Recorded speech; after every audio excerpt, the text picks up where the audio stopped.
I'm Damien Fowler. And I'm Eileen Sliffring. And welcome to this edition of the Current Podcast. The Current is your deep dive into the future of TV, media, and data-driven marketing, all explained in plain English. We talk to the biggest names in digital marketing, and this week we sit down with Stephanie Hoppe, the CMO of Cicis Pizza. Cicis is an American chain of restaurants that made its name with the unlimited pizza buffet. Founded in 1985, the brand has more than 300 restaurants in more than 30 states, and it was recently named the most kid-friendly chain as voted by millennial moms. And like many restaurants during the pandemic, and especially those with buffet stations, Cicis was hit hard when customers stopped eating out. After filing for Chapter 11 bankruptcy in January 2021, new owners stepped in, giving the restaurant a new lease of life. Stephanie joined the company as its new CMO in February 2022 and soon got to work, rebooting the brand marketing strategy, kicking off with a new, fun campaign called Endless Pizzabilities.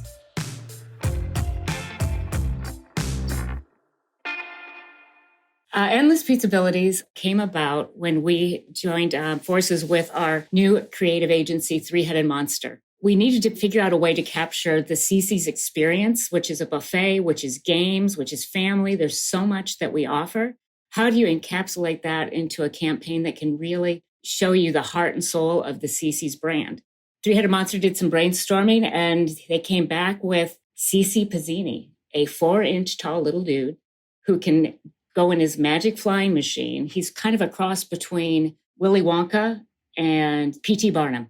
So he creates all these magical things, and it really highlights what Cicis is all about. And Endless Pizzabilities is all about all the endless possibilities of things you can do at Cicis. The games, the food, the all you can eat. We have a diverse audience and a diverse offering, but it was fun and it was breakthrough. We wanted something that really broke through the clutter, and a 4-inch little guy in a flying machine definitely achieved that. That 4-inch guy sounds fun. And who is it for? I mean, what was the kind of appeal of that character, and which markets did you roll it out in? Well, we rolled it out in all of our markets. So he appeared in video and he appeared in TV. He does great radio. The voice is amazing. It's got this rhyming, rhythmic quality that's just engaging. He's become a very beloved character. Kids love him because he's tiny. We did have a point where we didn't do any creative testing because we moved so quickly. There was a fear that they might mistake this guy for a fly in the commercial, but we're like, we're going to roll with it. It's going to be okay. And the good news was it was okay. It's whimsical, it's steampunk, it's very current, but yet it feels very historical and nostalgic. So it just captured so many nuances that appeal to so many people. Kind of like a pizza version of like a Tinkerbell. Yes, definitely. So the campaign was also a way for the brand to kind of get back to its roots a little bit. Can you tell us about like the origins of Cicis and how you really came from like a buffet concept? Cicis was founded in 1983 in Plano, Texas. We were the inventor of the unlimited pizza buffet concept. We were about community. Preachers, teachers, and coaches was our mantra at the time. And it was a $2.99 buffet, even $1.99 at some point when we first started.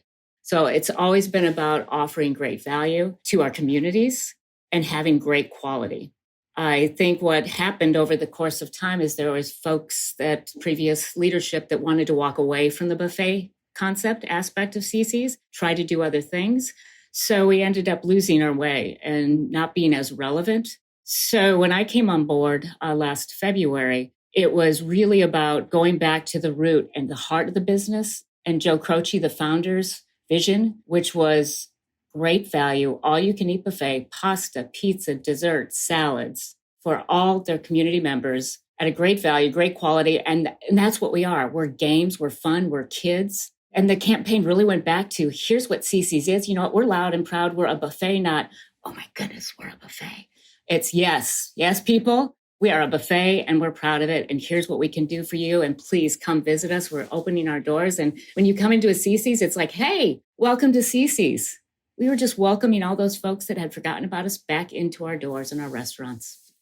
And you mentioned that the campaign is rolling out to all your locations. Can you tell our listeners exactly where those locations are in the US?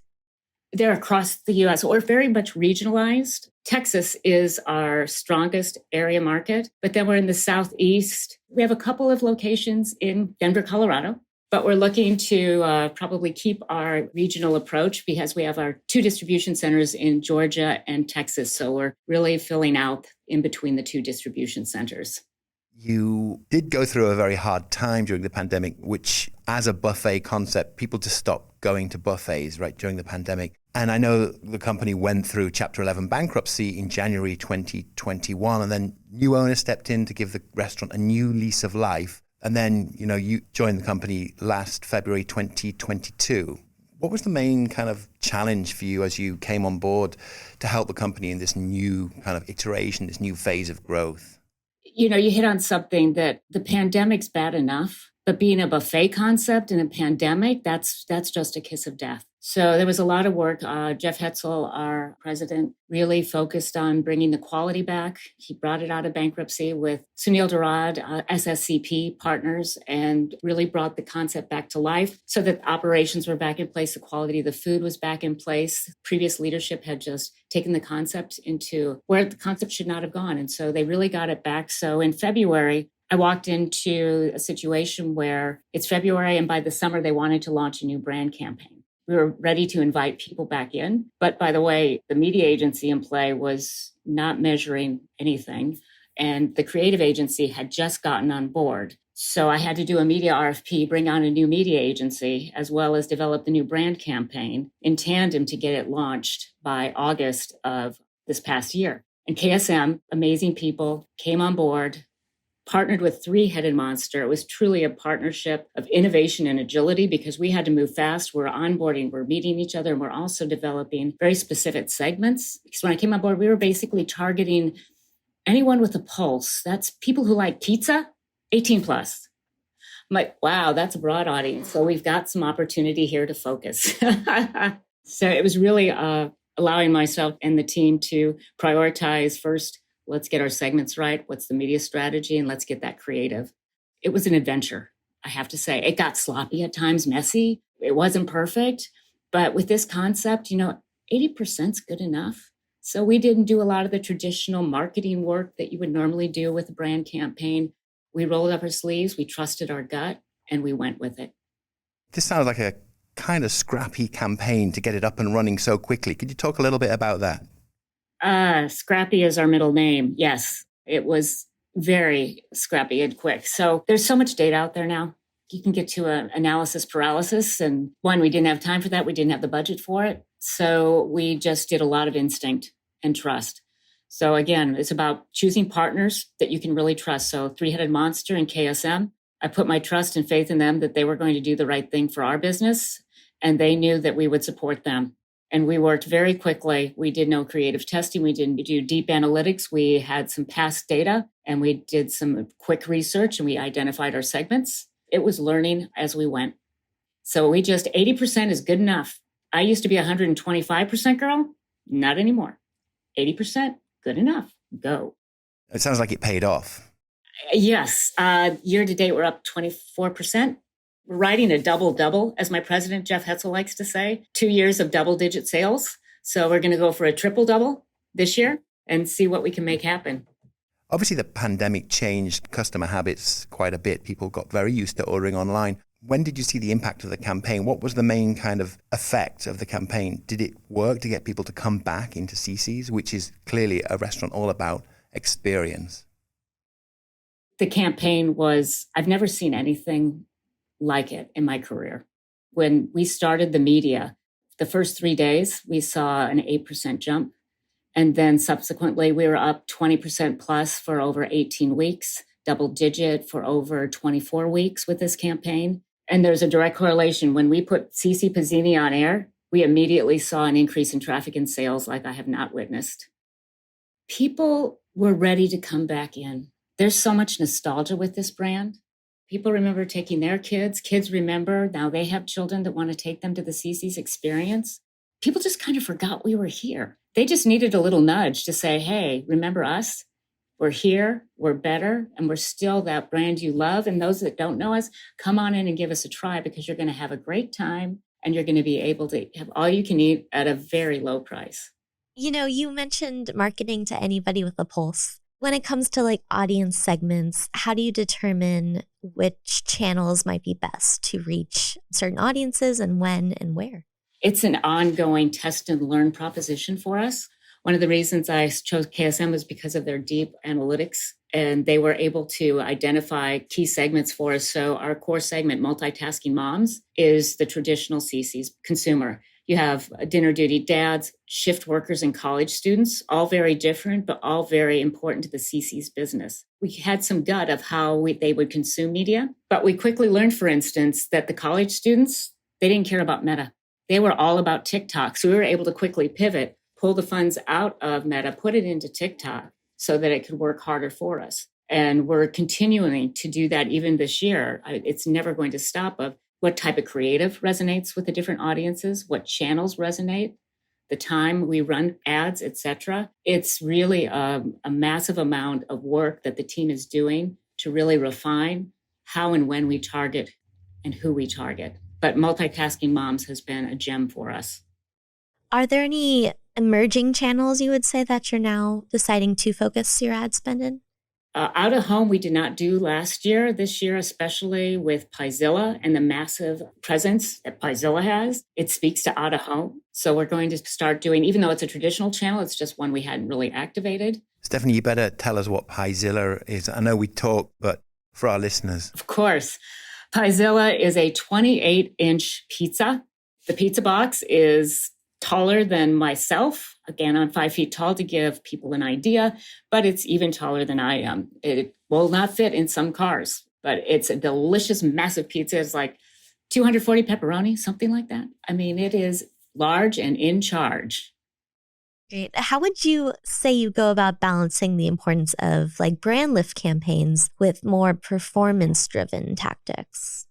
Right now, we're more into performance-driven tactics. Just this first year of the campaign, it's really about what drives sales and traffic. That's really in the restaurant business. That's what we're all about, sales and traffic. And that's what we have to see. Now that we're seeing that, now we're going to go into more of the nuances of the brand awareness, the brand lift. But initially, we really focused on getting butts in seats, so to speak. You know, this year, we've been hearing a lot of talk about economic headwinds and inflation, and consumers are a little bit worried about their budgets. Is that something that you have to think about as a marketer? You know, we're going to be facing perhaps a tough year. I mean, what's your strategy around that kind of problem that may be coming up? Commodities are an issue. I mean, there's going to be some challenges and headwinds. JMC is our distribution arm. Cicis Pizza is our restaurant arm. So we supply product to our restaurants. So we have the due diligence of really trying to get the best price for the best quality, and we're continually watching that. But conversely, Cicis is a value concept. We're the best pizza value out there, anywhere, the best pizza value anywhere. And we maintain that position in the marketplace. So right now, $7.99, $8.49 is basically the average price for an all-you-can-eat buffet, which offers incredible value. So in an economic downturn, traditionally, the brand is seen that we actually can benefit from that. We're not going to count on that by any means, but being a low-cost provider in that situation is definitely an advantage. We also saw one accolade for Cicis that named it the most kid-friendly chain voted by millennial moms. Would you say that's another point of differentiation from other pizza chains that are out there? Absolutely. We have game rooms, and I think it's our staff too. They really care. So when you come in, you are cared for, you are taken care of, and they truly care. Cicis is a family. We're a family as a brand. We're a family at the home office, the support center. And that comes through when you go into a Cicis. There is an energy and a vibe that I can't really describe without you really going in there and experience the welcome. Hey, welcome to Cicis. What can you do? If you don't see a pizza on the line that you love, we'll make it for you, and we will. And the parties, we do special things, and the managers sometimes do their own creativity. It's a fun brand. People are passionate because, our passion is to turn everyday life into a buffet of endless fun. That's it. That is great. What's your favorite pizza, by the way? pineapple and ham. Oh, wow. So you're one of those? I'm one of those. Although a good deep dish pepperoni, don't get me wrong, but I am one of those. So, Stephanie, now that the new campaign is up and running, what would you say are the next steps for the business this year? It's growth, store growth. We're looking to expand Cicis, and actually we're looking at a new to-go prototype that's a smaller Cicis unit. So we'll be testing and piloting that this year, which again gives us a whole new venue for growth. And gaming, the game rooms, really the digitalization of Cicis. We're launching a brand new website this spring. And a new loyalty program will be coming to you in 2024. So we're doing a lot of work around that. So there's a lot of moving parts and energy that's just going to take this brand to the next level.